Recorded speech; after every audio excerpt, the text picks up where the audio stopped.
Alright, welcome back to Don't Think Just Charge, and we are back with Bad Rep Battle Reps. It's Dave, it's Harvey, and we are going to be going back over the list that we used in our previous video. Now, if you haven't seen that video and the absolute chaos that unfurled when these two idiots decided to try and test out two pretty poorly reviewed armies, jump back onto the channel, go and watch those first, then come right back here whilst we go over the list that we use and how we're going to be thinking of ways of using these armies a little bit better.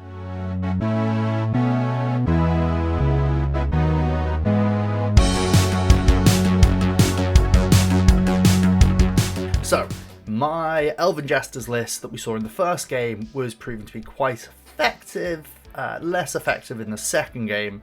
Most importantly, it's not actually what I have to say about it though. Harvey, give me your thoughts and your criticisms about the starting Elven Jesters list that we ran. Yeah, so I think I'm just going to go through unit by unit and just kind of tell you how it felt like to play against them. So we'll start with the Fools. The Fools, I mean, I didn't actually know how many points there were in the game. I think one of the things about them being like a 5/5 unit is they seem like chaff compared to everything else, but they are still 210 points. Yeah. And they definitely punch like 210 points. Every time I ignored them, they came in and swept up a unit. So a lot scarier than they seem. So I'm quite a fan of them. But, you know, I think as a filler unit, that's pretty decent. Next up, we got the Master Jester, the caster with the other Jesters. I really like this unit. I think the whole time I was playing against you, the casting was very scary. Yeah. There's a kind of constant threat going on there, and the kind of keyword soup going on with this unit makes it seem like it's probably squishier than it actually is. You know, you see like death 5 and basically 8 wounds, and you think, oh, this is gonna be no problem, but actually, a combination of different things makes it a lot scarier than it is. Yeah. And really, like most casting units, you only really need the caster surviving by the end. So, yeah, big fan of the casting in this one. Definitely something I'd like to see in the next list. 2 units of Jokers. I would put these guys in probably as the MVPs. Yeah. Now, they are not the flashiest of unit, but for 90 points, I'm kind of blown away with how annoying they were. I think there's like a break point of units and how much they cost where when you're playing against them, you're like, it's not really worth charging them. They're like so low priority on my charge list and just like dealing with them list, which means they basically get to do what they want every single time. Yeah. And they win melee combats probably more than they should do. Way more than they should do. Like, yeah, I mean, six attacks on 3-ups is really not that bad, and the exploding bowlers are really nice. And yeah, I mean, I'm a massive fan of this unit. I think for 90 points, it's really hard to get much better than that. And on top of that, they're dodge, flying, fast, furious stealth. They're just annoying. Is that the 90 points and they're the full keyword soup? And I feel like they're so streamlined because their exploding bowlers are that one use attack, right? And so that's going to reduce their cost, but you only need that one attack, and then you can just throw them into melee. Yeah, you're really not looking for them to survive very long. They're very non-survivable, right? So having a limited weapon is just like a huge points cost reduction. So massive fan of that. Pranksters, this is a terrifying unit. I mean, the point cost, it reflects it, but yeah, I mean, A2, AP1 Lance is just such a scary stat line. And on top of that, they have Furious, they're fast, they're ambush. They're like everything you'd ever want, really, from a really hard-hitting ambush unit. Yeah. I don't think there's much in the game that a 10 stack of Pranksters can charge that's probably not going to die from it. We're talking like Titan level, and at that point, you spent 450 points, and you mostly killed a Titan, which is probably 600 or 700 points. Insanely good unit, and it kind of falls into that line of, well, it only has Death 5, but also, like, that's great, because what we want to do is immediately annihilate one thing on the board, and that's what they're really good at. Finally, the jet bike unit. I think this was probably the lowest performing unit in my eyes in your list. Yeah. Only because it's 600 points. I don't think it was doing really fancy stuff. Yeah. But it wasn't doing 600 points worth of value, and especially in the second game we played, I really felt like it kind of like fell short of doing what it could do. And obviously that stun went through and all this kind of stuff. But even playing against it, the scariest thing about it is that it can threaten multiple units. But that's not that scary. It never felt 600 points scary. Yeah, I agree. Like when we compare it to, yeah, I'd agree with that one. Like when we compare it and contrast it, very easy to do in that second game against your elite veterans who came in and were able to impact multiple units. The kind of the contrast and points cost of the output between the two. Just it doesn't feel like the bikes can do it. And when you think about other units with that sort of effect in other armies, this one doesn't get it there. I mean, when I was building this list, it was looking for that graceful brutality, the hit and run effect, that kind of brought me to the point of thinking, how can I make it good? And I was looking for more than 12-inch range guns, and the only option to get there is on the bikes. So, yeah. Now, we have spoken a little bit about what you would like to see in terms of a different list. And let me just go through what my revision to that one would be. So, no surprises at all. We've dropped to the unit of bikes. That is 610 points that can actually be spent much better elsewhere. Let's go for the exciting bit first. We've got the unit of 10 pranksters. It's terrifying. Let's keep it there. And I've given the army 2 more units of 5-man pranksters, because I think 5 pranksters is still such an effective unit. You want that 10 block for the first ambush activation, and then once that's gone and been activated, your opponent needs to look to what else is coming in at them for that round, and then 2 units of 5, well, they can't choose between the 2, they've got to choose one, so you're going to get another positive activation. Jokers, we love them. 2 units of these in there. I originally had 3, but then the points didn't quite work out for me to round out the list and get up to that 2,000 point mark, so we are stuck with 2. I've got 1 unit of Jesters. One of these guys has upgraded their A2 close combat weapon to be a blast one instead. This is just going to be another unit in this rendition, which is just going to be flung at the enemy, really. You've got the Jokers as your throwaway activations, but these guys with that Fast Furious Strider, I'm just launching them in, hopefully hitting something with a Prankster, and if you get a Furious proc on the blast attack, that's just nice. And then, completely agree with you on the casters. It's so nice, I've done it twice. We've got 2 Master Jesters, both of them attached to 10 stacks of Fools. You can throw the Fools at the board. They are deceptively tanky, as we've kind of discussed with that dodge and the stealth. And then having the Master Jester in those units just means that their quality for morale checks is 3+. Now, that doesn't matter if you roll 2 2s in a row, but on average, over the course of a few games, it'll feel a little bit better. That's my thoughts on the way of doing it. I was trying to find ways of getting 2 casters in. That was really where I was struggling with the composition of this army. Yeah, I mean, I think I like it. I think you gone in the direction I was kind of describing before. I think the Jesters are a really interesting addition, actually, because what they are is, like a lot of things in Elven Jesters list, is they're very aggressively statted. And when you come down on a big ambush turn, that adds a lot of friction to the board, right? Because obviously the pranksters are the really scary threats. Yeah. But also just having things like Jesters still on the board and doing stuff and pressuring in certain places can really add layers to your ambush strategy. So I really like that. But yeah, overall, I mean, it looks great. It looks a lot more solid than the other list, I think. I think having twice as many casters is terrifying, right? Like I barely made my way through one of them in our game. Yeah. So having 2 is great. So yeah, I'm a big fan of this list, and I think one of the things that we kind of learned from our games with playing as and against Elven Jesters is actually it's very easy to underestimate them. I think if you analyze them on paper, they don't look that great, but when playing against them, there is a lot going on in this army. a lot of considerations, a lot of little sneaky keywords, stuff like dodge, stuff like stealth, all that kind of stuff just slowly adds up. And then army-wide fast is just always really good. Yeah. Army-wide fast is always really good. And when you combine it with Strider as well, there's no multiplicative effect on points calculations for fast and Strider. And so when you get the 2 of them in there, you are just getting all upside.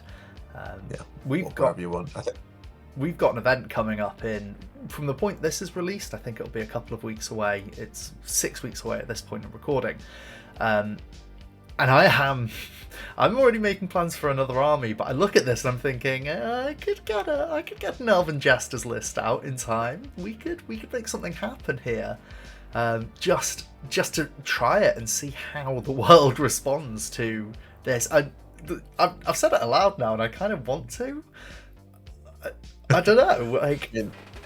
Yeah, I mean, you were having a lot of fun playing this list. I was having a lot of fun playing this list. You were, like, you really were. Like, the week after our first game, I mean, our chats were just full of you going, like, is Elven Jesters a thing? Is it a thing? Is it a thing? Have I found my niche? Yeah.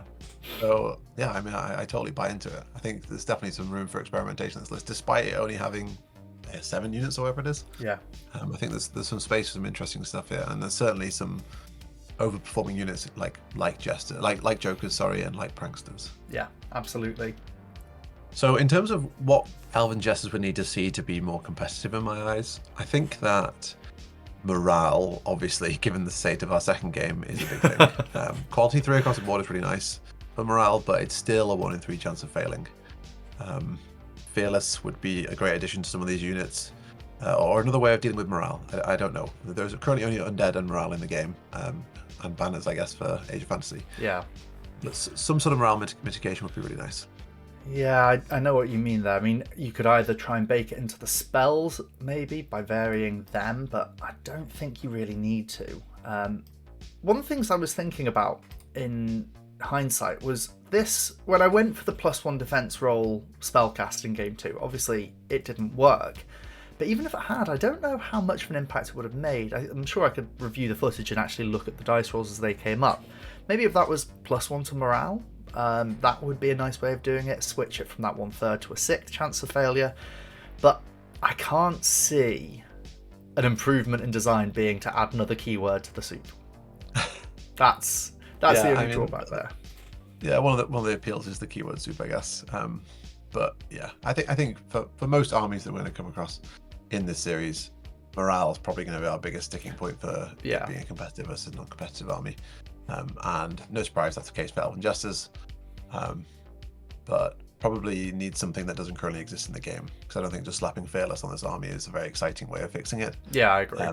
It needs maybe like a new aura or something else that you can add in to make it a bit more jestery, I guess, right? You know, if we're going for this really explosive, aggressive style of play, then maybe giving bonuses to morale after you've won combat, or something like that would be good. That would be a sweet mechanic. Something that encourages the play that the army's already trying to make, and doubling down on that, because they're already a list that when you attack them, they're fragile, and when they attack you, they're explosive. Let's make that their identity, and let's bake that into their morale. Yeah, I like that. I also like that kind of.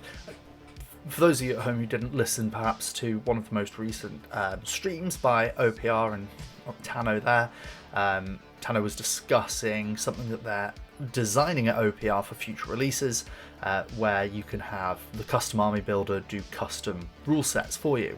And he was talking about conditions and results. And I think that if that was something in the future that was implemented, what you've just described there would fit in beautifully. When this unit wins combat, gain Fearless. Beautiful, simple, elegant, lovely condition on it. Encourages you to do all of your Elven Jester things. It encourages you to clown around in a way that I would love. A couple of weaknesses still baked into the army, and I think that's absolutely fine. I would personally like to see some way of using everything, and for me it's looking at that graceful brutality, the hit and run.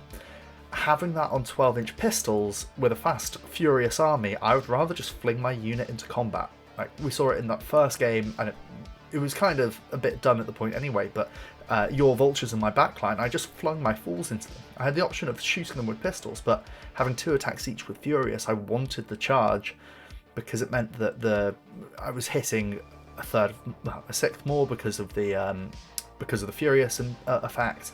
So I was expecting to hit about 50% of the time, and it worked. And I tied combat on something that shouldn't have been a tied combat. I should have been losing it. And so, yeah, shooting, having that ability to hit and run just feels like you're encouraging a bit of a nombo. So I'd like to see some 24, 18-inch guns maybe in the army, or replace that with something else. Let's get some more units in. Obviously, as well, there's only 2 heroes, so there is a limit on how far you can go with your jesters.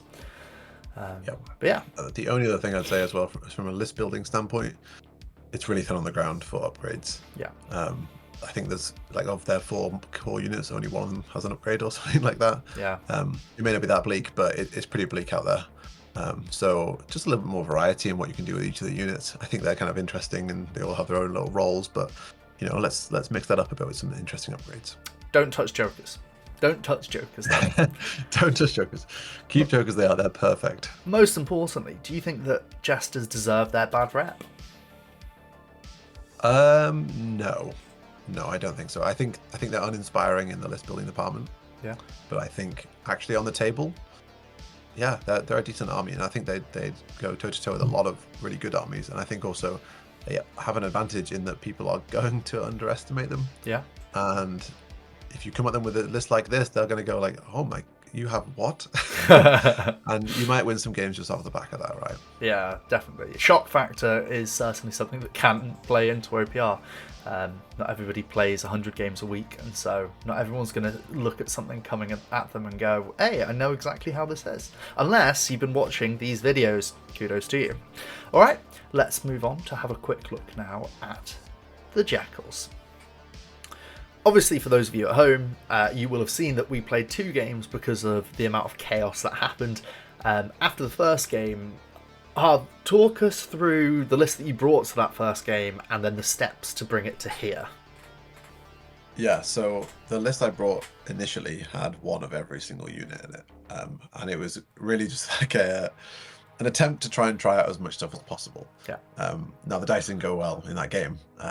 But it was a little bit of a learning opportunity, but mostly it kind of reaffirmed the things I already believed about the units that I was unsure about bringing, in that they weren't very good.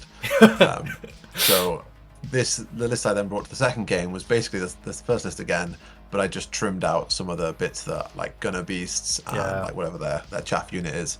I trimmed out those sections from it because they just aren't very good and they were never going to put up a very interesting game, basically. So this is a slightly more refined, slightly more interesting list, but still with some of the variety I was looking for. Yeah, absolutely. So kind of going through your list and thinking about what was really great. Obviously, Jack of the Jackals, we loved his beacon shenanigans, and when you dropped it, I fully expected this rule to say that they have to be fully within 6 inches of this model. Not at all. Within 6 inches meant that you were able to just drop one dude down. As long as you kept social distancing 1 inch from my guys, you could put them right there and get your relentless, which was obviously an oversight by me, but a beautiful little read there. So Jack of the Jackals just giving that entry point was really, really important. On top of that, having so much ambush obviously gave you that ambush priority. We talk about things like that a lot. And so, yeah, that was a really nice interaction. Having, of course, then your veteran and the elites, I can't criticise this because it absolutely minced me. In the first game, not so much, but, you know, when you roll 20 dice and every single one of them goes against you, there's not much you can say. But I think in that first game, it would have been a nice, impactful hit. Obviously, the blast would have helped a little bit more in terms of clearing things out and just weakening the unit down. It didn't matter overall at the end because of the way the rest of the game went. But certainly, the effectiveness of this full shotgun relentless unit was shown off in that second game. Going on to the 2 caster units with their vultures, obviously that's very effective. The ability to throw out 8 hits on a spell, just really very nice as a level 2 ability. You and I are both really keen on that level 2 spell. I think it's great. Vultures, AP2, excellent. Didn't matter too much against the Jesters, but into the rest of your Grimdark field, I think it's great. Now we're looking more towards the trackers. I know in the second game they were a good strategic placement. In the first game they ate a caster. I can't complain at them at 135 points, but we're getting into the parts I like least about the list. 2 units for hounds I think was too much. I think that as well, obviously the charge went badly for the unit of 10 that went straight into me. I think that 1 unit of 5 is fine as a fringe point taker. The Beast Riders, I know they did alright, but again I wasn't impressed by them, I think. The Great Beast is terrifying. I absolutely love that piece. What would I like to see as an improvement is probably dropping the unit of 10 hounds, keep the unit of 5 as a strategic piece, and then maybe even splitting up the Beast Riders would be nice, because it would mean you've got more activations on the board overall, and that's just a nice thing to have. Other than that, Jack of the Jackals really showed himself off. I like him. I also liked you having the ability to throw away activations when it was getting tense for me later on. And is Stinger Bombs an upgrade? No, it's default. It's default. Okay, so you can't trim that off of your vultures, unfortunately. But yeah, otherwise, I think you've managed to knock Jackals into a pretty good spot. You and I both agreed before all the games that Jackals performed best as a heavy ambush army. What I'm expecting, actually, is going to be more of a full ambush army rather than a heavy ambush army. So, let's move on to your pitch. So, as predicted, I did get rid of the unit of 10 hounds, but I replaced it with 2 more units of 5 hounds. Okay. Which is probably going to be the biggest upset here. But I'll run through the list in order. So, Jack of the Jackals is back. Amazing. 65 points. Does exactly what you need to do with the beacon. A4, AP1. Yeah, I was overjoyed with him. What a great little tech piece, basically, to really ensure that the elite veteran and elites do something, while also just, being an annoying little tough 3 guy. I was super impressed with the elites. I think if they get a chance to do their thing, they're going to do really well. The flamers means you can split priority. Relentless is just great. And the fact that the elite shotgun's a different weapon means you can actually split it more aggressively as well. You can go elite shotgun plus flamers and then shotguns elsewhere. So very happy with that unit. It's expensive, but I think it's worth its cost. And especially if you're going for like a full heavy ambush strategy, you want something really punchy to coming out the gates. So yeah, I was chuffed with them, so I've kept them in. So then we've got the 2 veterans with vultures. They've returned. As you said, I just think they were just good. I think they did the things they needed to do. They've had some of their stuff trimmed. I think maybe before they didn't have harpoons. Maybe they had the A2 spears. Yeah. So a little bit of point cost trimming there. But what I've done here is I felt like they were really threatening and really interesting. So what I want to do is add in another piece to add even more tension to that first drop. So there's now a unit of 10 vultures as well. So what this does is it kind of creates 3 units that are all relatively high priority, but the casters are actually cheaper than the full stack of 10 vultures. The full stack of 10 vultures will annihilate loads of things. Yeah. But there's tension there because you want to deal with the caster, and the ambush strategy for this is drop the elites down, do my elite stuff, ruin some of your units, and then you have to pick between 2 casters or 10 vultures, and there isn't really a good choice from there. It's just keeping that momentum, keeping that, So I've got those down. The trackers, like you said, 135 points. I think they're really great. They kind of fall under the Jack of the Jackals kind of territory, right? Where they do a very specific job and they do it really well. And they're not going to win the game on the spot on their own, but they are impressive enough at 135 points. So yeah, I was pretty chuffed with those guys. And because they're so like throwawayable, like in that second game, I put them in the corner and basically just went like, okay, well, if you come over here to deal with them, then that's kind of a win for me, right? Yeah, exactly. And if you don't do that, then I'll just plink some shots at you for the rest of the game. It's the aspect of what Jack of the Jackals does as you get later into the game of, kind of like you said with the Jokers, right? I don't want to play around your 135 point unit, and if I'm wasting at least a quarter of my activations in dealing with it, or worse, moving around it because of the pressure they're putting down, then you're getting value. Yeah, exactly. And I think it's very easy to get value out of it because of if spellcasters are in the game, then you're pretty certain you're going to get something decent out of it. Spellcasters are already relatively cheap when they pop off, so having someone to shut that down or take down other units is nice. Yeah. The triple hounds. So my thought process here was the 10 stack of hounds was a little bit of a disappointment. I think they punched a little bit lower than they should have done, but this isn't actually a game of statistical averages, it's a game of dice. But one thing I did really like in that game was the 1 unit of 5 I had that did nothing except capture the side objectives. And I kind of took that idea and ran with it a bit and thought to myself, what do I really want for an ambush army? Well, I want the opponent to be spread out and I want them to feel the pressure on the board before I arrive. And these units are just really good at that, right? You put them all over the board, turn 1. They don't matter. They're 75 points. They're completely throwaway. If your opponent kills them, it's actually going to give you more ambush priority. So you really don't care. So you either scout them up and try and threaten a unit like Jokers or something. Try and take an easy pick. Maybe they've got something really cheap that you think you can kill. And if they die, they die. Who cares? Mm-hmm. Or they just immediately sit on objectives and start taking objectives turn 1, which is something you don't get to do until later on with an ambush strategy. Yeah. So for 75 points, I think these guys are great. Just threatening enough in offensive so your opponent needs to play around them a bit. Not too expensive to not just be a throwaway objective capper. Yep. So yeah, very happy with that. And then the final thing I've got here is the Great Beast. Yes. I think this is a good unit. It didn't do anything in our second game, and it didn't really do anything in our first game. So but I think the pressure it puts on the board is interesting.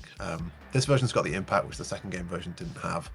I had some points to spend, and I do really like that upgrade. But what I think this does really nicely is, first of all, we've got 3 hounds on the board, so we can kill some activations. So immediately we're in a position where we don't have to move our Great Beast up first turn. But you just plonk this guy in the middle of the board, you burn 3 activations through hounds, and then you move your Great Beast up somewhere where he can't really be super threatened. And he just holds an area. He holds an area in a really scary way, right? And if you get him in the middle of the board, having to play around bounding is not as fun as it seems, right? That's the kind of vibe I got from when you were constantly measuring, going like, well, you might get 1, 2, or 3, I need to be here. Yeah. So he just has like a large area of threat, and he's only 400 points, which I don't think is very much. And when you then kick into your ambush turn, he's still there. Yeah. And he's now another piece in play. You can just barge him into the middle of everything. And they're dealing with all the other stuff in your army, the way more threatening in their face stuff. And you've still got this guy kicking around and ready to like clean up when the fighting's over. So I did really like what he did in game 2, even if he didn't do anything. Yeah. I think the presence he had on the board was relevant enough that kind of funneled you away from him. And, I think it's good overall. So this is what I do with the list. I like it. It is leaning more into the ambush strategy, and it's kind of like playing a little bit more cheekily with the hounds and stuff. But I think this is probably the space you want to be playing in for Jackals. Yeah, this is kind of what I'd expect of when we were initially discussing Jackals. We were looking at what are they good at. They've all got at least Strider. They've got Carnivore for melee, so we need to be doing away with shooting majoritively. Appreciate the elites. The elites do that differently. They still have their range, but that's because they're playing it in a different way. And they're not really this hit and run army that I think the rest of the list was designed around. And yeah, this is terrifying. You get your ambush priority more often than not because you've got 4 activations on the board round 1, which means that you are most likely going to be finishing first. So you can pick your poison. And on top of that, you, like we had in our second game, you play the ambush trading back and forth game much better than anybody else as well. You can use, weird to say, but you can use your caster and your vultures as a throwaway ambusher. And one of the things as well that we discussed, but is quite overlooked, I think, with Beacon, would be that this bypasses Warning Cry. So you can put Jack of the Jackals at the 12-inch range, but you can still then be 6 inches from a Warning Cry model.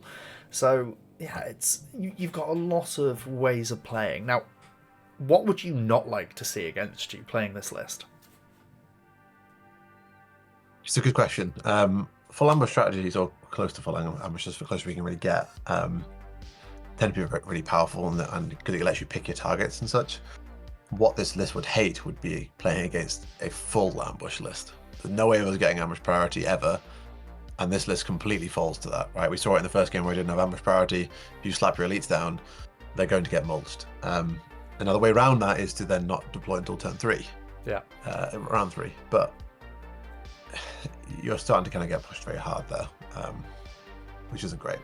I think probably some of the more durable units in the game would be threatening to this, maybe like Custodians or something, because that big shotgun turn looks like nothing to a Custodian with a heavy shield.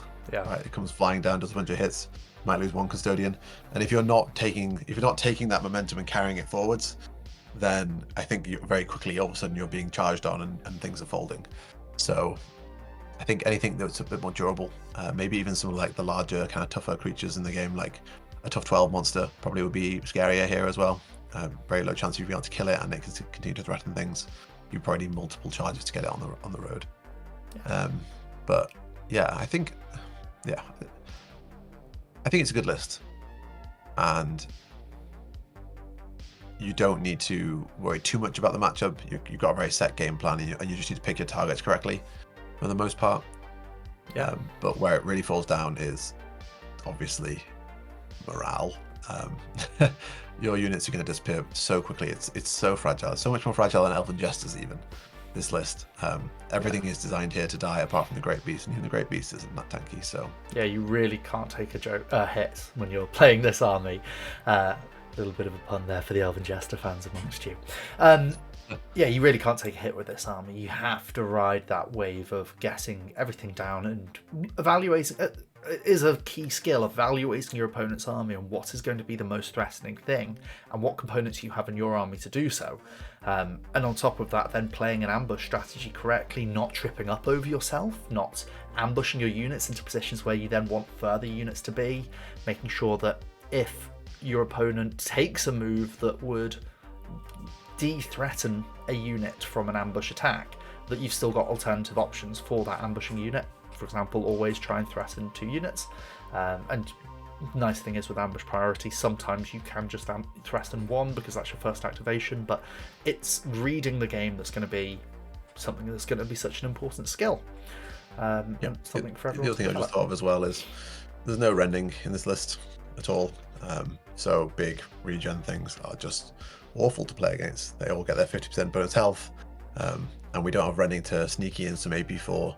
It's a relatively low AP. I mean, I know we've got the AP2 on the vultures, but yeah, there's nothing in here that threatens big, heavily stacked defensive things, and I think that's probably one of the flaws. Yeah, custodians might have a better time against this, just because they could weather the storm a little bit better if they've got the heavy shields with their 2+. Yeah, that would be something that would be quite good. Makes me want to play some more custodians as well. But yeah, it's nice. It's good to see, and I think that this is something that brings Jackals a little bit out of the pits as well. It's certainly an army I'd be terrified of seeing on the table. Is if I were to bring that Jesters list, I don't know. I don't know if the Jesters list is much better than a 50-50 into this, really. Well, I think one of the things that was kind of very interesting in that second game is actually how close it was to being a draw. I mean, the Great Beast hadn't got involved, but it was way closer than it probably had any reason to be, given that you had 800 points stunned on turn 2. So that might also say something to the effectiveness of the kind of damage output this list is putting out. But I think this version is a lot better for getting more damage on the board. I think removing the Beast Riders really helps with your kind of like big, strong ambush momentum thing, because otherwise you're kind of giving your opponent too many things to damage before you actually want the game to start, and that's why the hounds are nice in these little blocks of 5 where they basically don't matter. Yeah, that is something I've not really thought about, which is RIP those Beast Riders. They were great. They did their job, but they didn't excel. There was no point where I was thinking, ooh, I'm terrified. Whereas if I watched you drop this, I'm looking at the 10 stack of vultures, and I'm looking at those elites and going, this is scary. I need to find a way of dealing with these now. And then the follow-up is also really, really scary. And yeah, you've got lots of different ways of attacking. So it's good. Yeah. The only place I'd ever see Beast Riders be brought back into this list is if you included a hidden root hero in the unit. I think for 300 points, they're pretty aggressively statted. They're pretty frail on the defense as well, so they're quite efficient as like a big ambush unit. And with Lord in there, obviously, then get ambushed and they get that priority, and that's nice. I don't see him being better than the elite stack, because the elite stack can thread multiple units, and I think that's really important for gaining momentum on your first ambush. So you could play around with that if you wanted to, but I think really the elite stack's probably better. Awesome. All right. Well, folks, thank you very much for watching. A bit of a shorter video than I'm sure many of you are used to. What do you think at home is also important for us to know? Have you played Jesters or this variation of Jackals before? Is this the way you've played it? Is there some other way that you prefer to play? And what changes would you make? That's going to be important for us to hear, because we don't know everything, much though we sometimes pretend we do, and we talk like we do. It's always good to know what experience you guys have got with these lists, and maybe we've persuaded you. You, Harvey, I know you've been trying to speak the good word of Jackals for a while now. You're not a fan of all the naysaying. I'm not a fan of naysaying in general. If someone tells me something's bad, I've set out on a quest to prove them wrong. That is just very much one of your characteristics. As a final sign off, of course, please do put all your comments down below, give us a thumbs up, subscribe to the channel. As we've said before, we are on the up again with this new branch of the Don't Think Just franchise. Weird to say that as it is. Go and check out all the painting videos that we've got going up on Don't Think Just Paint, and otherwise, we'll speak to you later. Bye.